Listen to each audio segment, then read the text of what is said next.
Hey, good afternoon, everyone. It's TractorMan 44 here. Well, sadly, when we tried to start that case, that 430 case, it's going to require just a little bit more getting into it than just a quick startup. It's been setting for a number of years, and by all indication, it's not wanting to rotate. But I have to get a little bit of access to it, to like the flywheel, see if I can put a little pry on the flywheel, see if I can get it to spin or something like that before I go to the extremes of pulling the head and seeing what's inside. Might even have to pull the exhaust manifold and kind of look down inside there a little bit.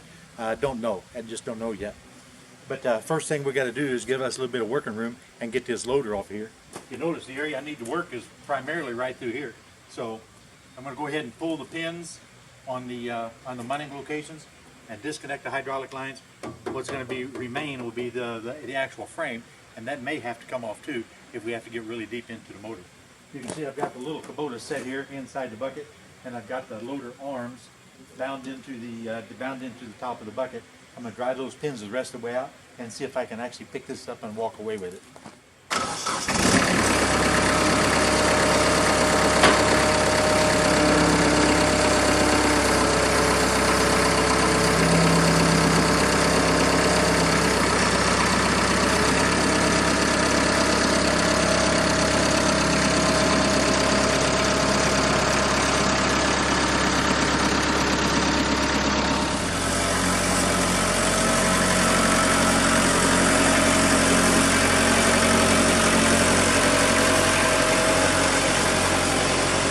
Well, one thing about the old case sure looks a lot different without the loader on it.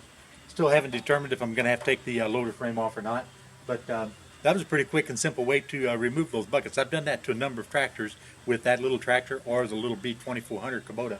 Either one of them does a pretty good job in handling a loader on a much larger tractor, just like that. Because there really isn't that much weight to the loaders. Most of the weight's actually concentrated on the front and on the bucket, and that particular end there. The rest of it's kind of like tree branches, so to speak, if you got the stump in the bucket. We got to dig into it just a little bit deeper. First thing I'm going to do is pull the starter off and then see if I can unlock the rear brake at the same time, make sure there's not a more serious matter with that. I don't think there is. And then we'll go from there. We'll get the starter off, see if we can get some pry bar on the flywheel and see if I get any movement at all. Then the next step will be pulling the injectors and jerking the head off and see what's going on. And worst case scenario, total rebuild, but we don't want to think about that. Hey, you know what? This was just quick and simple, taking the loader off the 430 case, and this TractorMan 44, and I'm out of here, guys.